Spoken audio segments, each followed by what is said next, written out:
naman kami. Saka yan.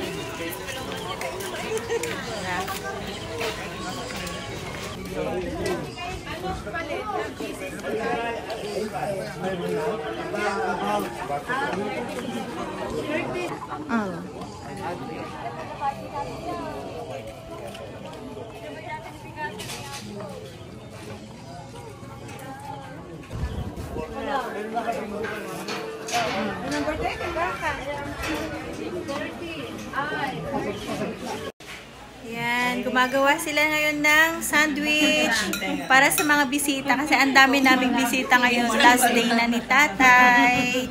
At eto, meron din tayong ayan, dala ng ating pasalubong natin from Ilocos. This is from Ilocos. Okay.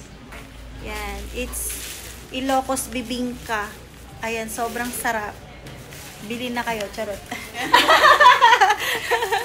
Ayan, sila ate. Yung ating mababait at ate Amy. Ate Amy and Ate Merlin. Ate Merlin. Yan. And my sister, Lab. And Honey.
Bye.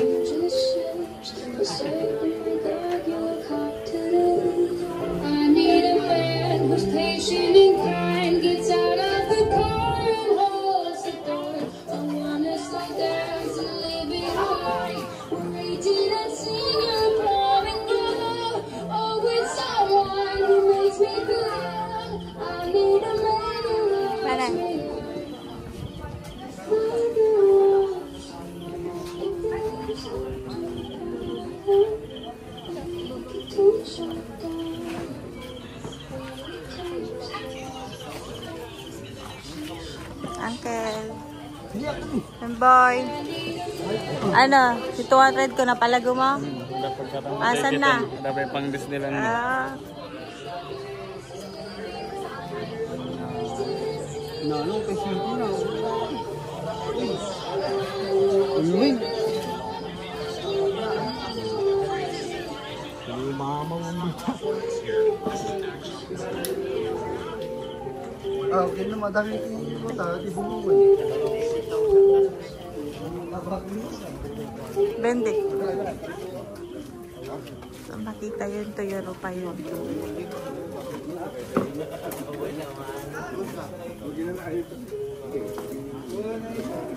Uncle. Uncle. Uncle. One. Yan ang ibalong.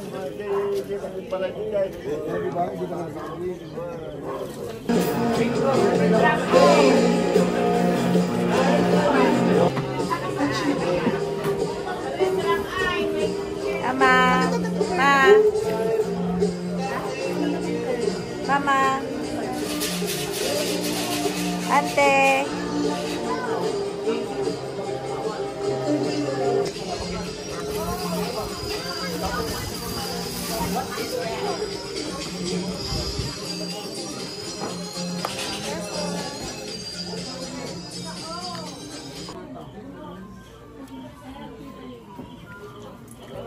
Relax na nga pa.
Yung magwawalis.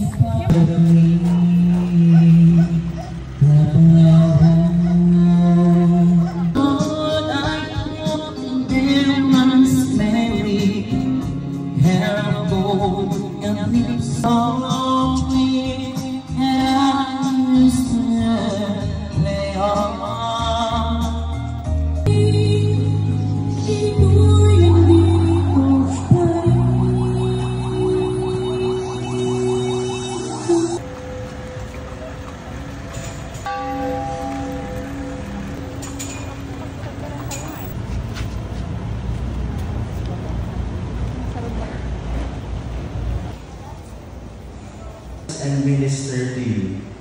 Humbly we pray that partaking of the body and blood of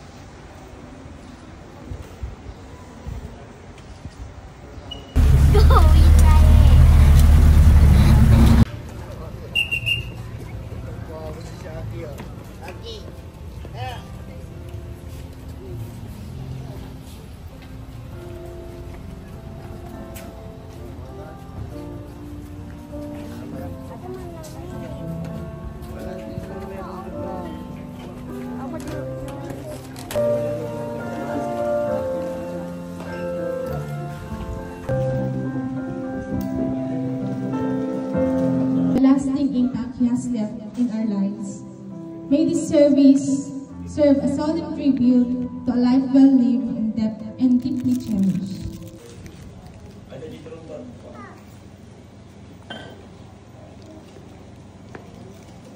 Oras na ito sa pagbigay ng time para kay tatay. Si tatay po, ako pong pang-anim na anak ni tatay. Lately, nalaman ko lang na ayaw pala niyang matawag na tatay. Sana daw tinawag namin siyang papa. Kasi sa nakakaalam, masyado siyang stricto sa amin. Kaya tinawag namin siyang tatay instead of papa. Pero si mama napakabait niya sa amin. Kaya siya yung tinawag namin mama. Yung pala is ayaw niyang matawag na tatay. It's the same thing with his grandchildren kasi they called him as tatay as well. Pero ang gusto pala niyang may tawag sa kanya is Angkong. So yung pinakahuling apo niya is Angkong ang tawag sa kanya. Kaya naging paborito niya itong apo. Bali po, si tatay is gustong-gusto niyang kumanta sa karaoke. Kaya lahat ng mga dinedicate namin na kanta kagabi is yung mga favorite niyang music, songs. Tsaka, ano po, napakabuti niyang ama dahil he actually treat us to be good to people, value the, be thankful to people. Trinay niya kaming maging hard worker. We don't ask for anything to other people, but we have to work hard for it. Kaya, nagpapasalamat kami sa kanya ng sobra-sobra dahil sa kanya naging maayos ang aming buhay ng mga anak niya. At in return, nabigyan po namin siya ng mabuting buhay kahit na sa sandaling huli po niya dito. Binigyan po namin lahat sa kanya para lang madugtungan ang kanyang buhay. And we hope that he appreciate all those sacrifices that we provided him. Pero yun nga, hindi na namin madugtungan ang kanyang buhay because it's not in our hands to extend his life. And we just offer that to our Lord, our God, to just continue to leave His Spirit into our hearts. Yun lang po. Salamat po. Ako po yung bunso anak ni tatay. And this is just my POV. My father, our papa, our tatay, is the strictest, nonchalant, always mad when things doesn't go his way. And we never complain. Lahat ng gusto niya mangyari, sinusunod namin. Lahat. And thankful kami kahit striktong siyang tatay, hindi na pariwala yung buhay namin mga anak niya. Nagpapasalamat po kaming lahat doon sa kanya. Above all things I've mentioned, he's also the most caring papa you will ever meet. He may not show it, but he cares. Growing up, and up until before po siya mawala, lagi nang sinasabi sa amin, gusto niya po na magkakasama kami magkakapatid, magkakasundo-sundo. Ayaw daw po niya na magkakaaway. Ganon din daw po sa mga kapatid niya. Dahil po lumaki daw siya na hindi din po sila perfect, hindi sila magkakasundo-sundo. Pero lagi po niya sinasabi na mahal na mahal din po niya yung mga kapatid niya. For almost 30 years na nasa tabi ko, ang tatay. Ang dami kong good memories with him. Pero syempre, may mga bad memories dahil hindi naman po ako perfect na anak. Hindi kami perfect na anak. Hindi rin po siya perfect na anak. But he's the best father for us. I still remember when I was a kid, every time uuwi siya, nalasing, is either magpapaluto ako sa kanya ng pansit canton. Or kung nalasing siya, gusto niya yung nilalabaran siya para maging sober siya. And gusto rin niya yung nagpapatanggal ng kalyo sa mga kasi madami siyang kalyo. Year 2023, when I gave birth to my Aki, he made sure I was eating right. Sila ni Mama ang nagtanggol sa akin dahil nga si Mama mahina din yung mata. Nagtulungan silang dalawa. Siya ang nagtuluto ng pagkain ko for 1 week. Dahil gusto niya sabaw daw palagi para daw healthy yung anak ko.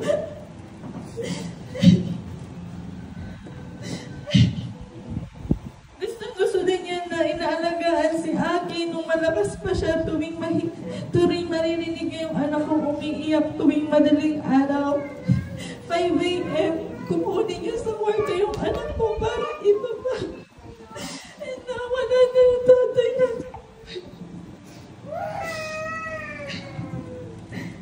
So tuwing maririnig din yan, nasasabihin ng mga tao sa akin na ang puti-puti ko daw. Sabihin niya sa akin, tingnan mo, namana mo yan sa akin. Tingnan mo ang butis ko ngayon, ang itim ko na kasi namana mo na yun. Napamana ko na sa'yo. Everyday, uuwi ako from work, na late. Lagi po siyang gising para antayin ako. Nag-aantay siya sa pag-uwi ko kasi gusto niya magbukas ng gate at ng pinto. Madalas din niya ma-receive ang chat niya na, "Honey, anak, ayan mo, trabihin, agawin ka." Dahil alam niya naman na galing akong trabaho. Kaya sasabihin niya, agawin ka, pero ka na ka ni Mama. Pero totoo siya yung nagkakanap sa akin.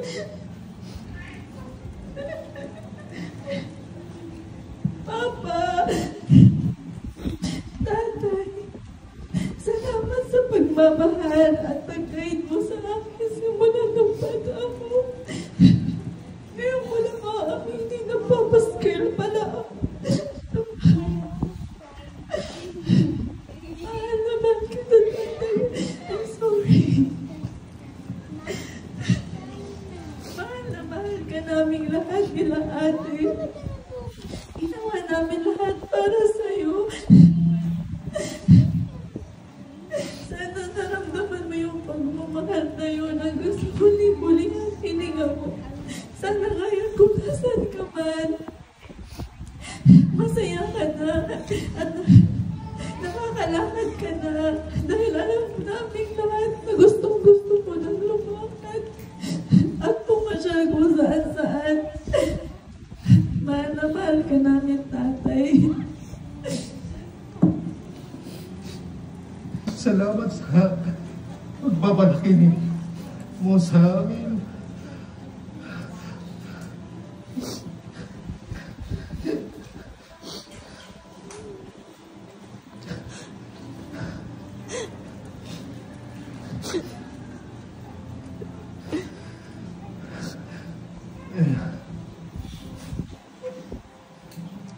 Hello po. Thank you. Inarami mo yung amin kaya nakamit mo yung amin. Nakabahan din. Nagkapsa. Nagtutulong-tulungan mo yung amin. Pero, marami na tayo. Isa dito nag-amin kami.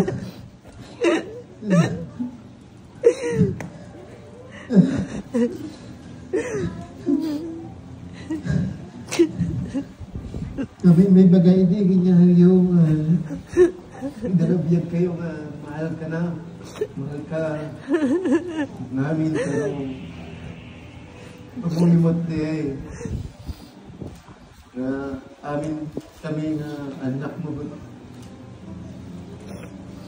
Baka din respeto may kinyayo dahil na yan, nakawalo nga tayo eh, di ba? 10 nga tasa na tayo, 10 nga sana anak natin yung nabuhay ng kampat. Ayan ang ano ko sa iyo na talagang mahal na mahal kita. Tuwang-tuwa nga tayo pag nag-jovet tayo, yung nagka-okay. At yung sinasabi na ang talagang gusto mong pagtawag ng mga anak natin sa iyo ay Papa. Pero ako ang pinalitan ko kasi narinig ko yung sinabi ni nanay at papa, Papa, Mama, Boche, kunana. Kaya sabi ko, hindi ko maintindihan yun, kaya iniisip ko, inantay na lang kita. Anya tika nasagon niya, Boche, walang pera, kunana. Kaya pinadala ko na lang ng tatay at pero yung mga anak ko, ayaw nila talaga ng nanay, mama, tatay. Kaya tuloy yung iba, yung iba, tay. Minsan patay. Kaya, ano ba yan na kaya, I'm sorry. Alam ko may pagkakamali rin ako sa'yo, hindi naman ako perfecto. Pero, sure ko naman sa'yo na hindi ko pinabayaan ang mga anak natin. At saludo ako sa'yo. Mahal naman kita. Ay, yan ang tabaon ko sa'yo habang buhay. At isa pa, gusto mo talaga, pangarap mo na ikaw ang maunang mamatay. Kasi, bakit gusto mo ikaw mauna? Isamantalang mas marami akong sakit sa'yo. Kasi sabi mo, baka hindi ka asikasuhin ng mga anak natin pag ako ang namatay na nauna. Sabi ko sa'yo, mahal na mahal ka ng mga anak natin, lalo na yung dalawang lalaki, hindi ka naman nila papabayaran kahit ako ang nauna. Kaya ganyan ang gusto mo talaga, yung kaat na masaya ka na dahil natupad yung gusto mong mangyari. Sana bantayan mo na lang kami, pagdasal mo na lang mga anak natin na sakay ko kanain na nakaradkad da, hindi pa rin katabaho da, sakay ko mata idawatan idati, iti salakan, iti apong na maso. I love you. Love me yan.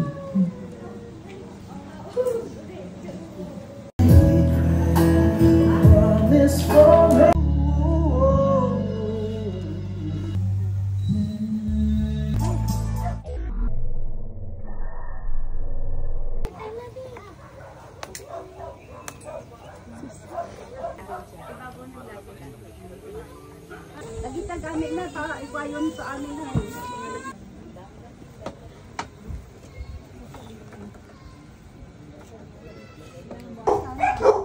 Hindi sabihin mo, wala kang langa? Wala na po.